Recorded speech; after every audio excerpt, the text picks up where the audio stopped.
जो उनके श्रीनिवास तिवारी जी के पौत्र है, वर्तमान में भारतीय जनता पार्टी से भी विधायक है, राज भैया के नाम से जाने हैं, सिद्धार्थ तिवारी। उनके आने के बाद आप लोगों ने क्या कहते डीएमटी बाद उसका फैक्ट से क्या प्रभावित हो गया कि कांग्रेस पार्टी को छोड़कर भाजपा की संस्थानी, जबकि आप एक कांग्रेस के मऊगंज विधानसभा में कांग्रेस के स्तंभ माने जाते थे, क्या कारण रहा? हाँ, ये कारण यही विपक्ष के नेता टैंकर घोटाले का आरोप लगा रहे हैं भाजपा प्रत्याशी मऊगंज विधानसभा के लिए एक ऐसा बड़ा काम जो सांसद है उनका बताने का ऐसा है। भारतीय जनता पार्टी के अमर रिपब्लिक न्यूज के सभी दर्शकों को नमस्कार। आज व्यक्ति विशेष के इस स्पेशल एपिसोड में चर्चा के लिए जुड़ रहे हैं भारतीय जनता पार्टी के नए नवेले नेता, जिन्होंने विधानसभा चुनाव के पूर्व भाजपा की सदस्यता ली है। बरसों तक कांग्रेस का झंडा लेकर चलने वाले, जिनको कांग्रेस पार्टी का एक मजबूत स्तंभ माना जाता था, हनुमाना जनपद के पूर्व उपाध्यक्ष आदरणीय राधा रमन तिवारी जी। आइए जानते हैं कि लोकसभा चुनाव को लेकर और कांग्रेस पार्टी से बगावत को लेकर क्या प्रतिक्रिया दी है। तो बने रहें हमारे इस स्पेशल एपिसोड में मिथिलेश त्रिपाठी के साथ। कांग्रेस में थे, कहते थे कि श्रीनिवास तिवारी का जो जमाना था उस टाइम पे आप उनका कांग्रेस का झंडा लेकर चल रहे थे। उनके जाने के बाद अब भाजपा का झंडा आपने थामा है, क्या दिखा ऐसा भाजपा में? भाजपा में ये दिखा कि भाजपा गरीबों का हित कर रही है और देश का विकास कर रही है। एकदम गरीबी जो अंतिम छोर का व्यक्ति है, उन व्यक्तियों का भी विकास भाजपा करना चाहती है और देश के सम्मान और सीमाओं की सुरक्षा भी कर रही है। तो भाजपा के विकास को देखते हुए हम भाजपा में आ गए। यह विचार आखिर बदला कैसे, क्या कारण बना कि आपने कांग्रेस पार्टी को छोड़कर भाजपा की संस्था ली, जबकि आप एक कांग्रेस के मऊगंज विधानसभा में कांग्रेस के स्तंभ माने जाते थे, क्या कारण रहा? हाँ, ये कारण यही रहा कि मुझे ऐसा नहीं दिखा कि अब विकास जो है कांग्रेस में है, विकास भाजपा में दिखा और देश की सीमाओं की सुरक्षा भी भाजपा में दिखी और सनातन धर्म की रक्षा भी भाजपा में दिखी जी। तो मुझे ऐसा लगा कि भाजपा ही देश को सुरक्षित रख सकती है और देश के गरीब जनता का हित कर सकती है। इन परिस्थितियों को देखते हुए हम कांग्रेस से अलग हुए और भाजपा में शामिल हुए। लोगों का मानना है कि जो उनके श्रीनिवास तिवारी जी के पौत्र है, वर्तमान में भारतीय जनता पार्टी से भी विधायक है, राज भैया के नाम से जाने हैं, सिद्धार्थ तिवारी। उनके आने के बाद आप लोगों ने क्या कहते डीएमटी बाद उसका फैक्ट से क्या प्रभावित हो गया कि नहीं, डीएमटी बात से हम लोग कतई प्रभावी नहीं है। जात पात का कोई असर नहीं है, न जात पात की वजह से हम आए हैं। सिद्धार्थ का संपर्क हमारा रहा, 3 पुश्त से रहा, उनके बाबा का रहा, उनके पिता का रहा, उनका भी है जी। उनके आने के बाद आपने संस्था ली, इसलिए जन चर्चा है, इस पर आप क्या कहें? ये चर्चा होना राजनीति में स्वाभाविक है और ऐसा हो सकता है कि हम सभी एक विचारधारा के व्यक्ति थे और उनको भी जब लगा कि देश का विकास भाजपा पार्टी के द्वारा ही होगा और उसी समय हमको भी लगा है कि भाजपा देश का विकास भाजपा पार्टी के द्वारा होगा, तो उन्होंने भी सदस्यता ले लिया भाजपा की, हमने भी ले लिया। चलिए, मऊगंज जिला बन गया, संतुष्ट है? बहुत संतुष्ट है, बहुत अच्छा हुआ। अभी किन किन चीजों और विषयों की आवश्यकता है जो मऊगंज जिला के लिए मतलब जरूरी है? मऊगंज जिला में फैक्ट्रियों की आवश्यकता है, कल कारखानों की आवश्यकता है, जिससे बेरोजगार युवक जो है, जो बाहर जाते हैं, वो यहाँ काम पा जाए, उनका काम होने लगे। दूसरी बात, पानी की आवश्यकता है। मऊगंज विधानसभा की जमीन ऊंची नीची पथरीली, बगैर पानी कृषि का उत्पादन नहीं हो पाता। तो यदि पूरे मऊगंज विधानसभा में पानी पहुंच जाए तो स्थिति किसानों की यहाँ अच्छी होगी और ऐसा प्रयास भाजपा पार्टी ने किया है, विधायक ने किया है, आदरणीय सांसद जनार्दन मिश्रा ने भी किया है कि बाणसागर का पानी मऊगंज में पहुंचाया जाए और पहुंचने पर यहाँ किसानों का विकास होगा। एक चौरा घाट बड़ा मुद्दा था, लगभग वो लक्ष्मण तिवारी जी के जमाने से चल रहा है और उसका श्रेय सभी ने लेने की कोशिश की। लक्ष्मण तिवारी ने, पूर्व विधायक है, उसके पहले कांग्रेस के थे सुखदेव सिंह, उन्होंने, अब वर्तमान में 2 बार से भारतीय जनता पार्टी जो विधायक है प्रदीप पटेल, वो भी। लेकिन लगभग 15 साल के कार्यकाल में 2 किलोमीटर का वो पहाड़ जो है अभी तक उसकी रास्ता नहीं बन पाई। इस पर आपका क्या ओपिनियन है? अपनी अपनी बात अपनी राजनीतिक रोटी सीखने के लिए अन्य पार्टियां भी करती हैं, लेकिन जो सत्ता में नहीं है, जो सत्ता के विरोध का विधायक या नेता है, वो किसी पहल को सक्रिय रूप से मूर्त देने के लिए कारगर हो नहीं सकता।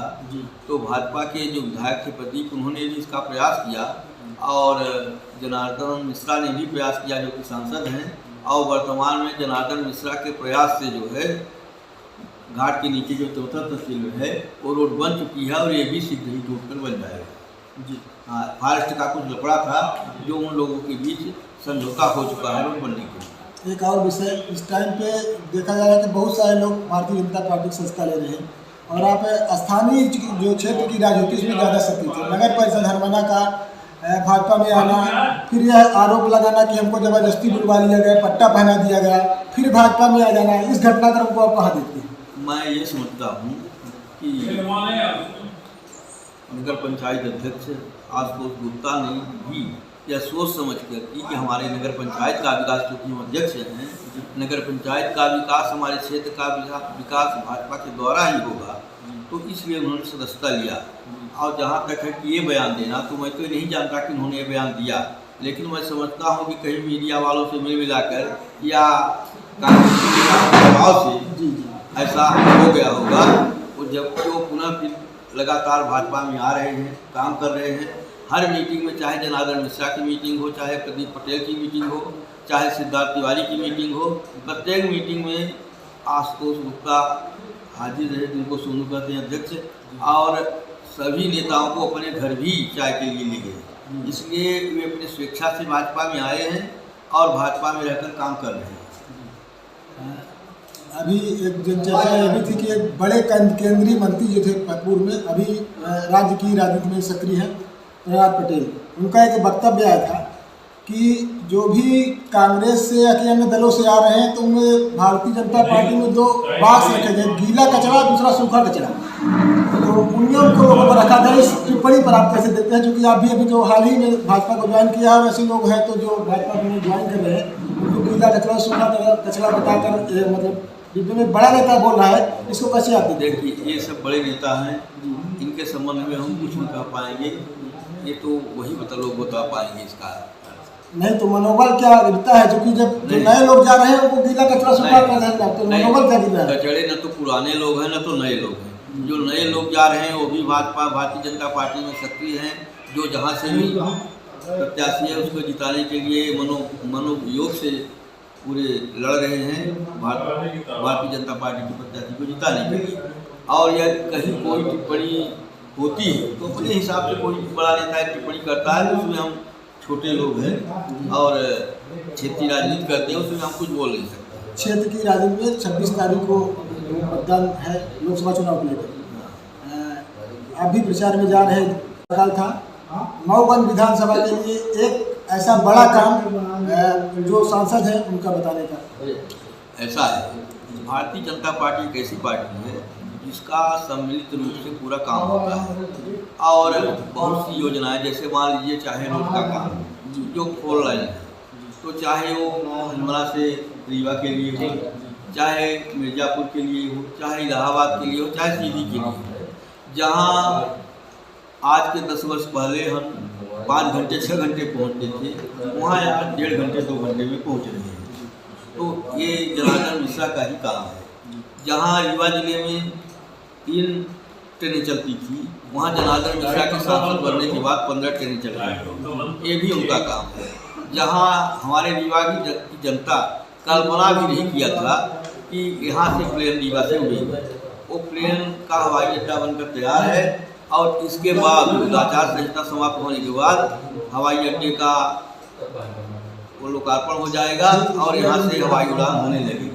वो भी इस प्रयास है कि जनार्दन मिश्रा ने ही यह बात कही है कि हमारे क्षेत्र की जनता गरीब है, यहाँ से हवाई उड़ान के लिए ये आदरणीय देश के नेता मोदी जी ने स्वीकार किया है कि यहाँ से हवाई से उड़ान लेने वालों की जो किराया 7,000 है वो 2,500 में ही यहाँ से उड़ान लेंगे। जो सफ़र करेगा उसको 2,500 देना पड़ेगा, 4,500 सरकार बर्दाश्त करेगी। इस तरीके का। और पानी के लिए जो मऊगंज के लिए जहाँ प्रापर बात है तो बाण सागर का पानी मऊगंज की धरती में आए, इसके लिए जनार्दन मिश्रा पूरा प्रयास किए हैं और उनके प्रयास से, और साथ में प्रदीप पटेल भी प्रयास किए रहे हैं, उनके प्रयास से पूरे मऊगंज की धरती को हर घर को नल के द्वारा पानी मिल रहा है और हर धरती को सिंचाई का पानी मिलने वाला है, जो आपको 1-2 वर्ष चालू हो जाएगा। विपक्ष के नेता टैंकर घोटाले का आरोप लगा रहे हैं भाजपा प्रत्याशी के ऊपर, इस पर क्या कहेंगे? ये तो विपक्ष वालों का तो कुछ कहना है,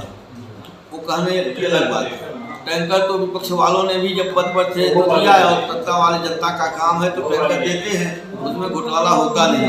वो तो हर पंचायत में जनता के सामने खड़ा है। यात्री प्रतीक्षालय का आरोप लगाया कि 3.5 लाख रुपए का यात्री प्रतीक्षालय भी बन रहा है, तो इस यात्री प्रतीक्षालय की कीमत पर आपको ओपिनियन देना चाहिए क्या? देखिए, कोई भी कार्यक्रम जो होता है, कोई भी भवन बिल्डिंग प्रतीक्षालय बनता है तो उसको इंजीनियर पहले एस्टीमेट बनाता है और इंजीनियर एस्टीमेट बनाकर देता है कि कितना लागत आएगी, और जितना लागत आती है उतना जो सांसद बनवाए तो सांसद, इसके विधायक बनवाए तो विधायक से जाता है पैसा, तो उनको एस्टीमेट बनाने से जितना लागत लगती है उतना देते हैं। इसमें कहीं लफड़े और घोटाले की गुंजाइश ही नहीं है। आखिरी सवाल, पिछला चुनाव जो है यहाँ से, पिछले चुनाव 19 में जो प्रत्याशी है भाजपा के, उन्होंने लगभग 80,000 वोट से पाया था। इस बार कितना लगभग 80,000 से ऊपर मिलेगा। इस बार जो है उनको 90,000 1 लाख वोट मिलेगा। हाँ, पूरे संसदीय क्षेत्र से 5 लाख पार का जो नारा है वो पार होने जा रहा है। 7 लाख लगभग, 7 से तो एकदम पार है। 5 लाख पार, 5 लाख पार है। बहुत बहुत धन्यवाद आपका, अपने कीमती टाइम दिया उसके लिए धन्यवाद।